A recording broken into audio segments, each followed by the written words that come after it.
ایک شخص ہوتا مسلمہ کذاب، اس نے نبوت کا دعویٰ کیا۔ یہاں ایک اور مسئلہ سمجھیے، آقا عالم صلی اللہ علیہ وسلم نے اپنی امت سے متعلق یہ بھی خبر دی کہ یہ امت 73 فرقوں میں تقسیم ہوگی۔ کتنے فرقوں میں؟ 73 فرقوں میں، اور ہر فرقہ یہ کہے گا کہ میں حق پر ہوں۔ تو صحابہ اکرام علیہ الرضوان نے سید عالم صلی اللہ علیہ وسلم سے سوال کیا، یا رسول اللہ پھر حق کی پہچان کیا ہوگی؟ کیسے پہچانا جائے گا کہ حق کون ہے؟ اسے بھی آپ بیان فرما دیجیے۔ کچھ روایات میں لفظ آیا حق کے لیے جس نام کا سید عالم صلی اللہ علیہ وسلم نے انتخاب فرمایا ہوا اہل السنہ،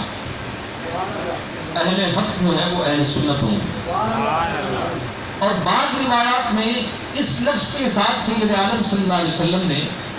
اہل حق کی پہچان بیان فرمائی کہ ما انا علیہ و اصحابی،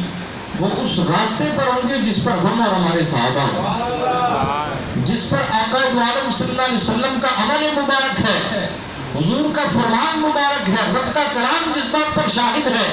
اور کلام اللہ میں اگر کوئی اپنی مرضی کی تعبیر کرنا چاہے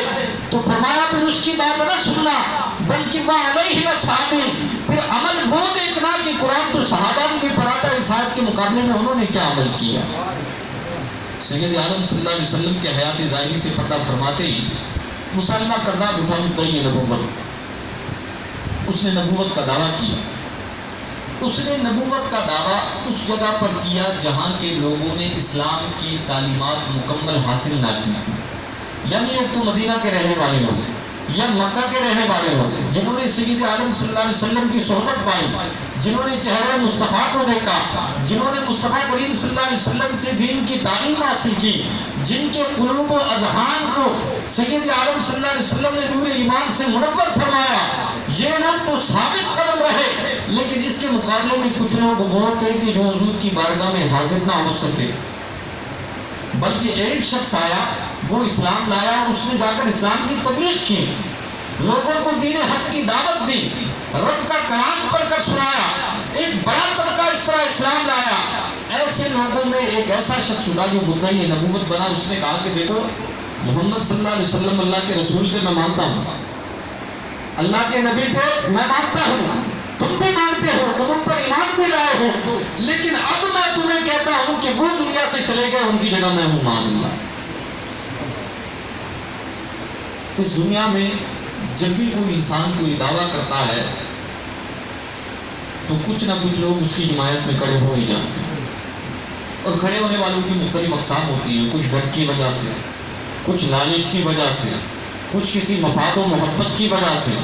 الغرض جھوٹے اور کذاب شخص کے ارد گرد بھی لالچیوں کا ایک ہجوم لگ ہی جاتا ہے، تو مسلمہ کذاب نے بھی لوگوں کا ایک جتھا جمع کر لیا۔ لیکن مسلمانوں کے امیر خلیفہ اول نائب رسول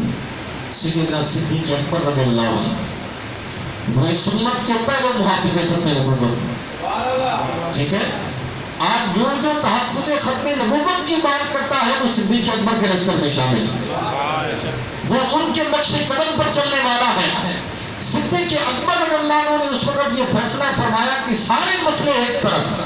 سلطنت کی پریشانیاں ایک طرف، سارے فتنے ایک طرف، سب سے بڑا مسئلہ اور سب سے بڑا فتنہ جو مدعی نبوت ہے، سب سے پہلے اس کا سر قلم کیا جائے۔ صحابہ اکرام علیہ الرضوان فرماتے ہیں کہ یہ وہ وقت تھا کہ اسلام کے سارے دشمن اس بات کے انتظار میں تھے کہ سید عالم صلی اللہ علیہ وسلم کب حیات ظاہری سے پردہ فرما جاتے ہیں، اس لیے کہ جو مانتے نہیں تھے جانتے وہ بھی تھے کہ آپ اللہ کے رسول ہیں۔ ساری دنیا نے مل کر بھی آپ کی رسالت کو جھٹلایا لیکن کچھ نہ بگاڑ سکا۔ چند لوگ اہل حق اٹھے اور نگاہ نبوت اور فیضان مصطفیٰ کے ساتھ وہ دنیا پر چاہتے چلے گئے، انہوں نے دنیا کو منوا کر دکھایا کہ دین حق کیا ہے۔ مصطفیٰ کریم صلی اللہ علیہ وسلم کے ہوتے ہوئے تو اسلام کا کوئی کچھ نہ بگاڑ سکا۔